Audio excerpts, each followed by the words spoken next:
to Hilary's Homeschooling 6-month countdown. We're getting ready to homeschool. We're really close. We're on week 24, which means after today, there's just 2 more sessions. Today, we're going to be reviewing the book called Teaching from Rest by Sarah Mackenzie. The first time that I heard of this book, it hasn't been very long. This is not one of the classics that I read before I started homeschool. This is one of the books that I've just heard about within the last year. And so I wanted to read it. I didn't have the book, and so I listened to it first, and it was so peaceful and so calming. And I wish that I would have had this book years and years ago, but I didn't, because she didn't write it years and years ago. So that's fine.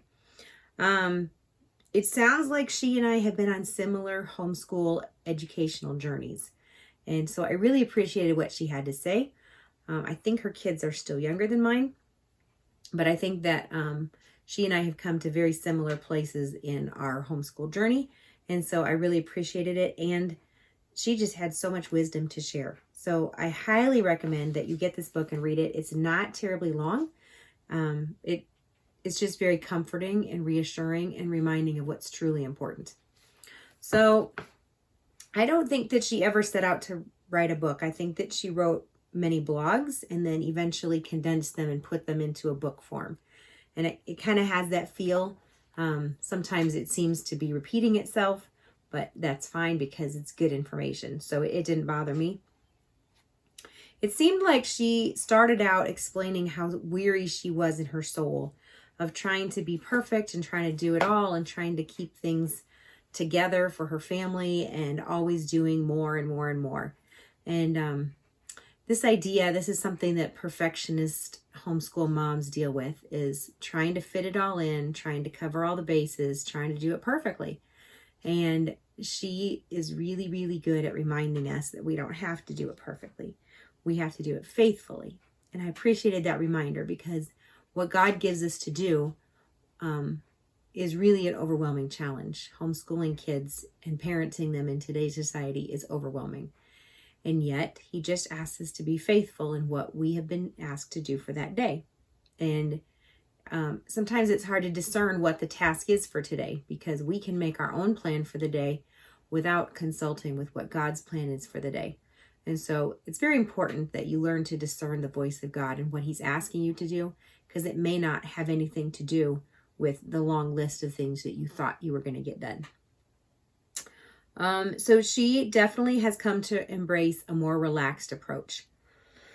Not necessarily less rigorous. It seems like she really wants her kids to have a solid academic foundation, but that she's going to do it in a different way than workbooks and checking off boxes. It's more going to be about intellectual discussions that she has with her kids, choosing really good read-alouds that then bring up academic subjects in a way that they can talk about it, and it seems more natural, not artificial. And so she is learning that God uses everything and that she can trust him because he's got this. And this was what she means by rest. Not necessarily the absence of work, but the firm reliance in God that he will accomplish his purposes. Even though we are fallible, even though we make mistakes, God's going to take care of this. There's a verse that says, he who began a good work in you will be faithful to complete it. And that is one that comes to mind when I think about our kids, how God has started a good work in each one of our kids. And he's either going to use us or he's going to work in spite of us to bring those good purposes to his fulfillment, to accomplish them. And so it's not all on us, and that takes some pressure off, which is really good. The other verse that I was thinking of about this is in Matthew 11, verses 25, 26, and then skipping down to 28 through 30. I'm just going to read all of that. At that time, Jesus said, I praise you, Father, Lord of heaven and earth, because you have hidden these things from the wise and learned and revealed them to little children. Yes, Father, for this was your good pleasure. Come to me, all who are weary and burdened, and I will give you rest. Take my yoke upon you and learn from me, for I am gentle and humble in heart, and you will find rest for your souls.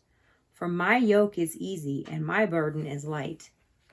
If you are, as a homeschool mom, struggling with what feels like a heavy yoke and a heavy burden, probably you are not under God's yoke and God's burden. Yes, he does give us hard work to do, and yes, he expects us to do that hard work without complaining or grumbling or murmuring.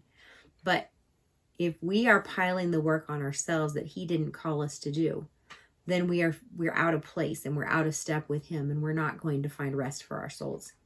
So it's a good reminder just to remember to keep putting God first in all that you do, and encouraging your children to learn to live like that too, which means modeling for them what it looks like to lay down your own plans and to lean into God and pick up his plans for your day. Okay, so I wanted to read you a couple pages out of here. It's just a reminder that our job is to be faithful, because God is going to judge us not on the success of our children, how we measure success, but by how faithful we've been to what little things he's asked us to do. This is at the bottom of page 69. Please note, you do not need to have a productive homeschool day to please the Savior. You do not need to have a clean house to please the Savior. You do not even need to have well-behaved kids to please him. Ultimately, it doesn't matter if you hit every math problem, get through an entire spelling lesson, or whether your child loves learning the way you want him to. You are cultivating your child like a tree, and trees will bear fruit in time. We are taking the long view. Consistency over time goes a long way toward tending our orchard. Faithfully tending to your work each day is what success looks like for the homeschooling mother. I really just liked her basic philosophy and reminder throughout the whole book. She does cover a few homeschool terms that you might not be familiar with. She doesn't want you to copy what she's doing, but she does want to explain some of her methods because they might be helpful to you. The power of review, looping, and we've talked about that a little bit in previous session.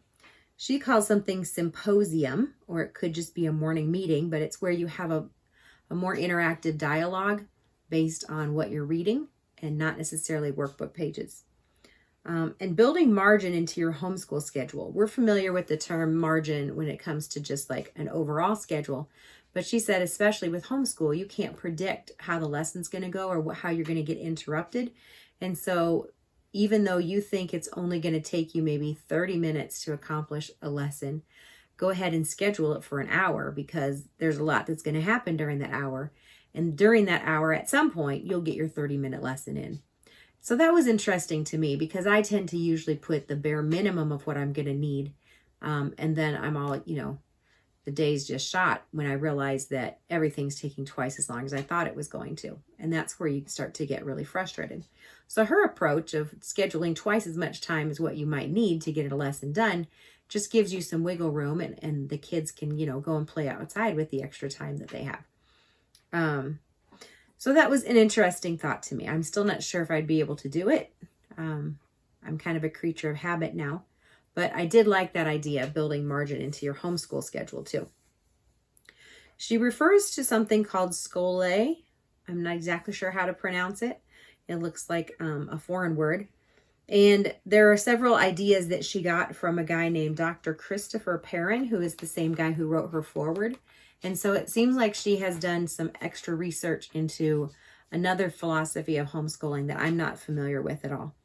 I have not yet taken the time to listen to their podcasts and do the extra research and rabbit trail that would involve.